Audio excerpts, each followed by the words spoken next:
हाँ तो बच्चों, अगले वीडियो में आपने पूरी कहानी सुनी, समझी, शब्दार्थ भी समझे, मुहावरे भी समझे। अब अभ्यास की ओर आगे बढ़ते हुए पहला जो प्रश्न है, निम्नलिखित वाक्य किसने किससे कहा और क्यों, बताइए। उसमें पहला वाक्य है, माँ मैं उसकी गंदी आदत छुड़ा कर रहूंगी। यह वाक्य नन्ही ने अपनी माँ से कहा क्योंकि बिच्छू ने उसे डंक मार दिया था।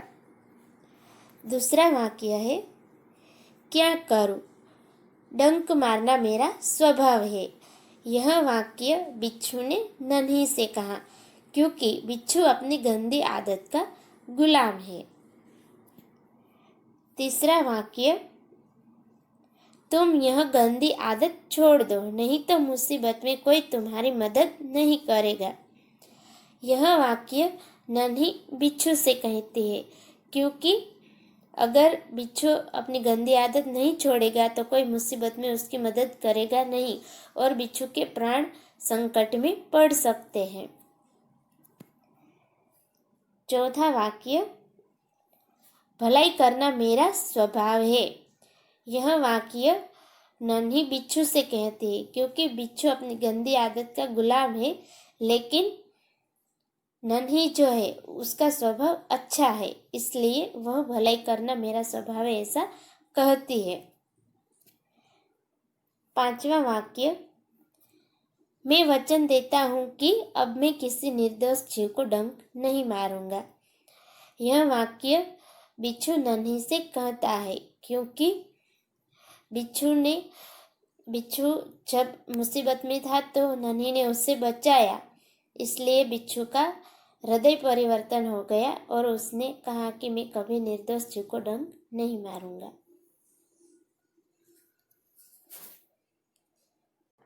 अब स्वाध्याय की ओर।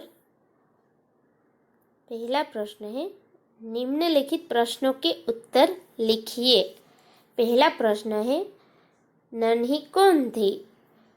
इसका उत्तर है, नन्ही एक बतख थी। दूसरा प्रश्न, बिच्छू कहाँ फंस गया था? इसका उत्तर है, बिच्छू दलदल में फंस गया था। तीसरा प्रश्न है, बिच्छू को क्यों पछतावा हुआ? इसका उत्तर है, बिच्छू को पछतावा हुआ क्योंकि नन्ही ने उसे दूसरी बार बचाया, फिर भी वो नन्ही को डंक मारने वाला था। चौथा प्रश्न, नन्ही ने क्या निश्चय किया? इसका उत्तर है, नन्ही ने यह निश्चय किया कि वह बिच्छू की गंदी आदत छुड़ाकर रहेगी। पांचवा प्रश्न, नन्ही ने बिच्छू को क्यों बचाया? इसका उत्तर है, नन्ही ने बिच्छू को बचाया क्योंकि नन्ही ने सोचा कि शायद उसने अपनी गंदी आदत छोड़ दी हो। छठा प्रश्न, बिच्छू के स्वभाव के बारे में माँ ने नन्ही से क्या कहा? इसका उत्तर है, बिच्छू के स्वभाव के बारे में माँ ने नन्ही से कहा कि बिच्छू अपनी गंदी आदत का गुलाम है। तुम चाहे उसे कितने भी बार बचाओ, वह तुम्हें बार बार डंक मारता रहेगा। सातवां प्रश्न, नन्ही ने अपने स्वभाव के बारे में क्या कहा? इसका उत्तर है, नन्ही ने अपने स्वभाव के बारे में कहा कि भलाई करना मेरा स्वभाव है। उसके बाद घटनाओं को उनके सही क्रम में लिखिए। तो बच्चों, यहाँ पे सारे जो वाक्य दिए हैं उनको हमें क्रम में लिखना है।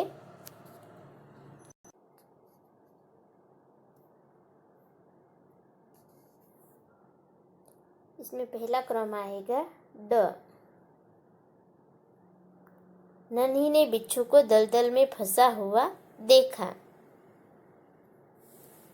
फिर उसके बाद का क्रम आएगा क।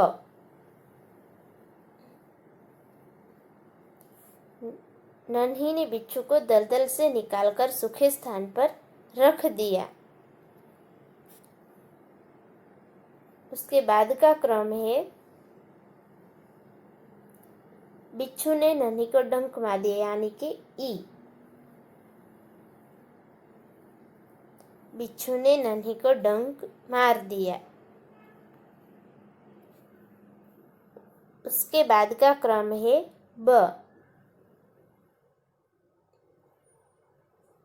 नन्ही अपनी माँ के पास चली गई।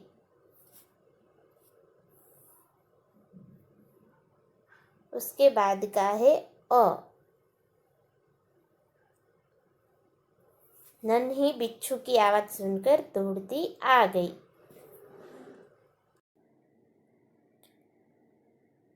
अब आगे का प्रश्न, इकाई में से 5 संज्ञा ढूंढिए और उनका वाक्य में प्रयोग कीजिए। तो बच्चों, इसमें उदाहरण भी दिया है। एक संज्ञा शब्द ढूंढा है बिच्छू। यह एक संज्ञा है और इसका वाक्य में प्रयोग किया है। बिच्छू दलदल में फंस गया था। तो ऐसे हम 5 शब्द इकाई में से ढूंढेंगे और उसका वाक्य में प्रयोग करेंगे। यहाँ पर मैंने 5 संज्ञा शब्द ढूंढे हैं इकाई में से और उसका हम वाक्य में प्रयोग करेंगे। पहला है नन्ही। तो इसका वाक्य में प्रयोग कुछ इस तरह होगा, नन्ही एक बतख थी। दूसरा संज्ञा शब्द है दलदल।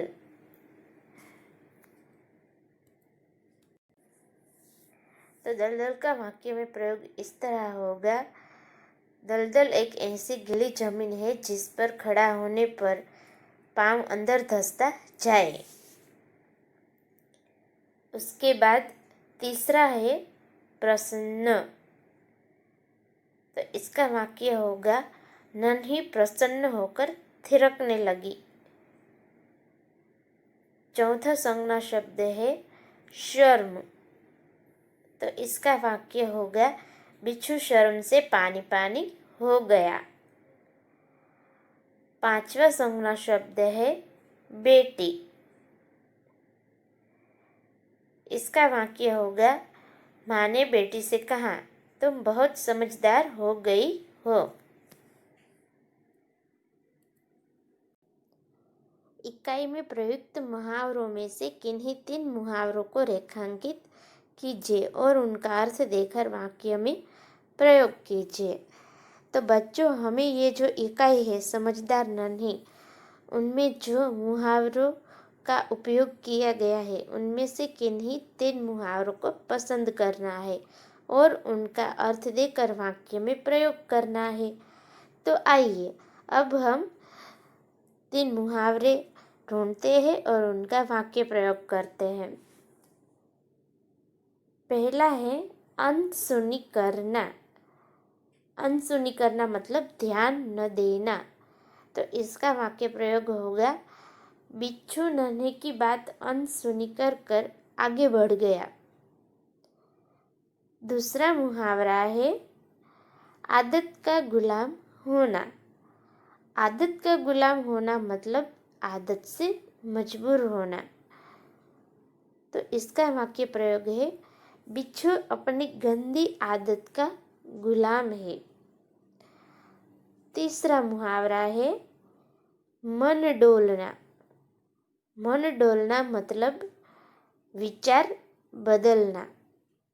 तो इसका वाक्य प्रयोग होगा, बिच्छू जब गिड़गिड़ाने लगा तो नन्ही का मन डोल गया। तो बच्चों, आप भी इस तरह दूसरे मुहावरे इकाई में से ढूंढकर उसका अर्थ देकर वाक्य प्रयोग कर सकते हैं। उसके बाद आगे देखते हैं, निम्नलिखित शब्दों समानार्थी शब्द खोजकर उनका वाक्य में प्रयोग करके लिखिए।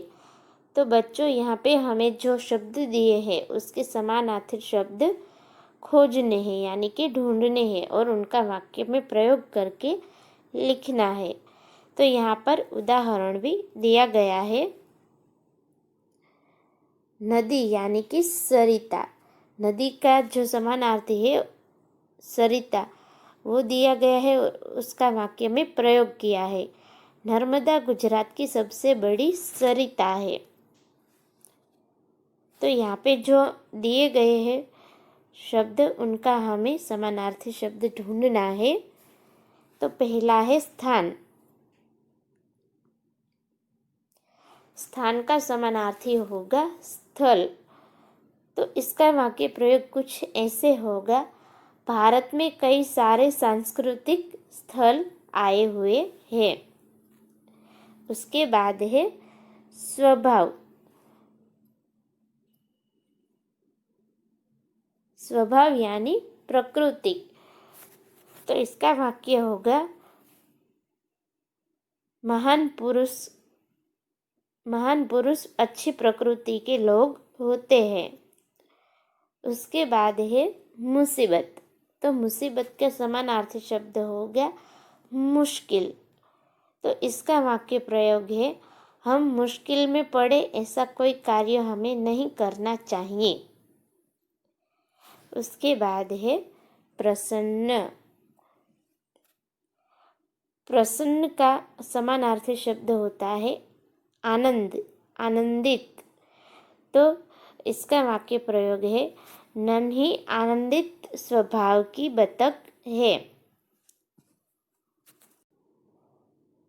पांचवा शब्द है थिरकना। तो इसका समानार्थी है नाचना। थिरकना मतलब नाचना। तो इसका वाक्य होगा, नन्ही प्रसन्न होकर थिरकने लगी।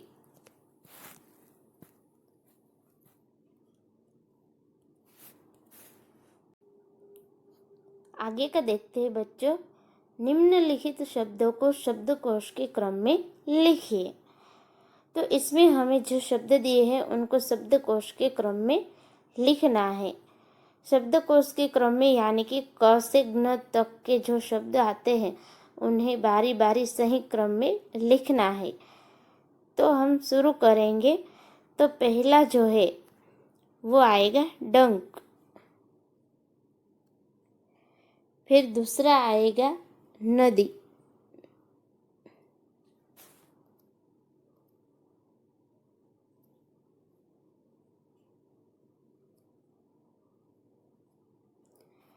फिर तीसरा आएगा बिच्छू। चौथा आएगा मुसीबत। और पांचवा आएगा शैतानी। तो बच्चों आप इस तरह दूसरे शब्द इकट्ठे कर कर अपने आप शब्दकोश के क्रम में लिख सकते हैं।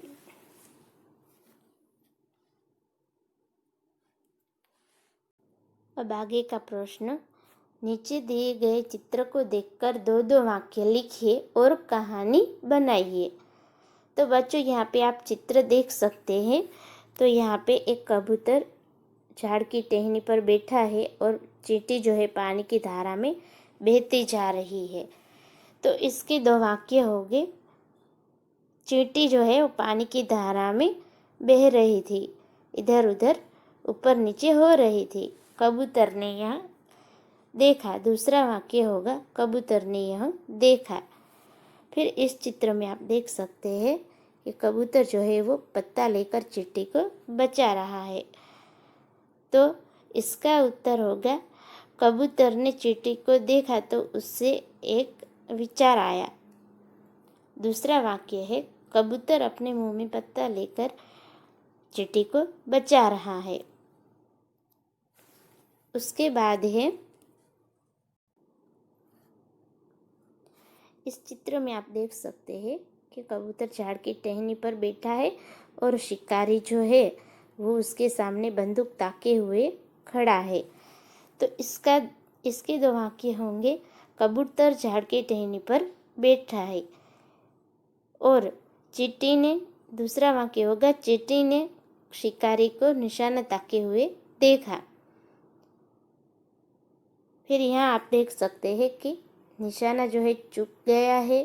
चींटी हो जो है वो काट रही है शिकारी को और कबूतर उड़ गया है। तो इसका वाक्य प्रयोग होगा कि चींटी को याद आया ये कबूतर ने मुझे बचाया था, तो इसलिए वो जो है वो शिकारी को काटता है। तो इसके दो वाक्य हो गए। चींटी शिकारी को काटती है तो निशाना चूक गया। दूसरा वाक्य हो गया, निशाना चूकने से गोली की आवाज आने पर कबूतर है वो उड़ गया।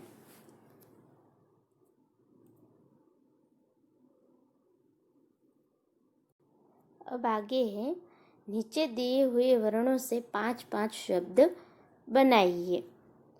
तो इसमें 5 वर्ण दिए हैं, भ, व, र, न, ग।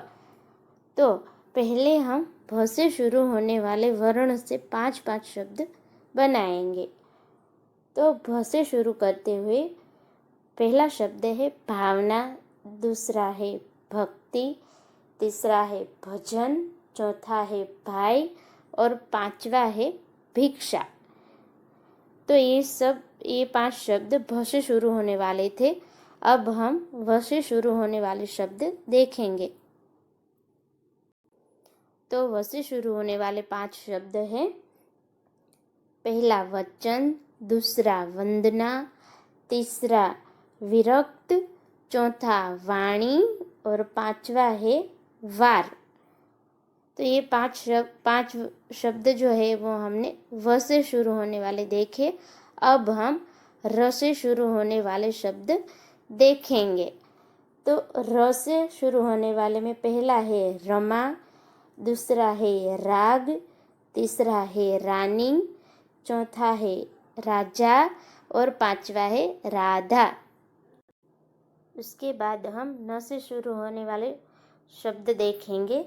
उसमें पहला है नमन, दूसरा है नैना, तीसरा है निशा, चौथा है नगाड़ा और पांचवा है नाखून।